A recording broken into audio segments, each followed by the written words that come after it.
Nash Rambler Palm Beach Concept 1956 Pininfarina. To establish an in-house styling department at Nash, CEO of Nash Kelvinator George Mason hired Edmund Anderson, a former GM styling executive. Anderson began interviewing stylists and clay modelers for his newly named Nash styling department. He chose one GM colleague and a few young Ford employees. At this same time, Mason hired legendary Italian designer Battista Pininfarina as a styling consultant. Considered to be the Italian maestro of custom-built cars, Farina carried plenty of prestige on his shoulders for his design work on exquisite sports cars in Europe. At first, Anderson and Farina were on opposite ends, in competition, each trying to outdo each other with competing designs for the upcoming 1952 Nash Ambassador and Statesman, both hoping that their entry would be the win approval by Nash management. Eventually, things began to settle and Anderson's job became the one he was hired for, Nash's design chief, in charge of overseeing design activities at Nash. Meanwhile, Pininfarina continued to serve as a consultant to Nash Styling. In his position, he gave a lot of creative input and ideas for the full range of Nash cars, while also handling all design work for the 1952 to 1954 Nash Healey sports vehicles. Part of Farina's contract also included that he develop a variety of hand-built prototypes for Nash. The first one completed was scheduled for 1952 and was Farina's proposal for a whole upheaval of the company's senior cars. Farina was also responsible for other concept cars like the Rambler and Metropolitan proposals. But the most high-catching concept that he is famous for would be the one he built in early 1956, the Palm Beach. Utterly striking, an all-new sports car concept, and the perfect replacement for the Nash Healey was the Palm Beach. The Rambler Palm Beach concept was introduced in 1957 but was never mass-produced. Rather than being a future show car, the Palm Beach was instead a fully functioning prototype, a car capable of being introduced to the market in a very short time.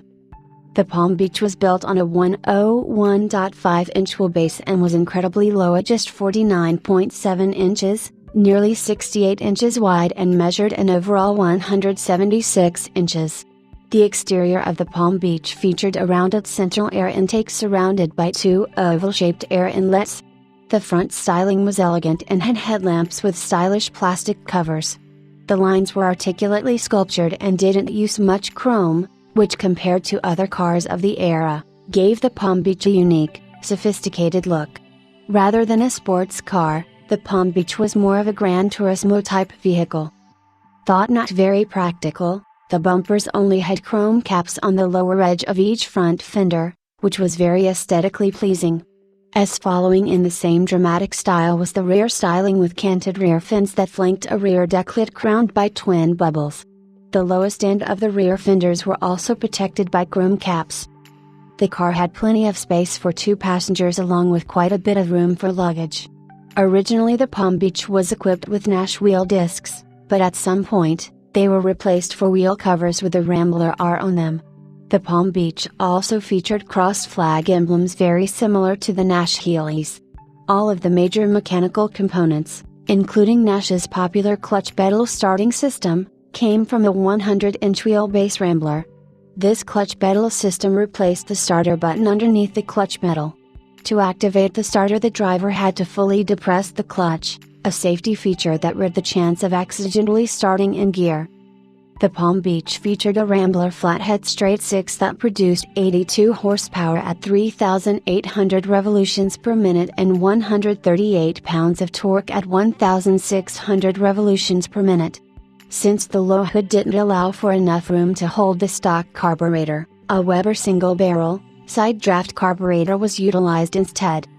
Enviably lush, the inside of the Palm Beach was shaped nicely and featured individually adjustable bucket seats that were upholstered in cowhide with a large bolster placed in between them. Large map pockets were placed in each door. A long, thin, floor-mounted gearshift lever was placed at the left of the transmission hump and operated the 3-speed manual transmission. The instrument panel was fully equipped with two large hooded dials that held a tachometer and ammeter, plus gauges for water, gas, oil and manifold pressure and comfortably encase the low driver's seat and the two-spoke steering wheel. By sports car standards, the trunk was quite large, but unfortunately, much of that space was taken up by a spare tire bolted flat in the middle of the load floor. The trunk featured its own cover, and one could use it to pile luggage on top of it without it getting dirty, but the luggage had to narrow and flat. Unfortunately, by the time that the Palm Beach arrived on the scene, American Motors no longer had an interest in featuring a sports car in the lineup. Palm Beach ended up becoming a show car that AMC took to numerous auto shows as an added attraction but never reached the production phase.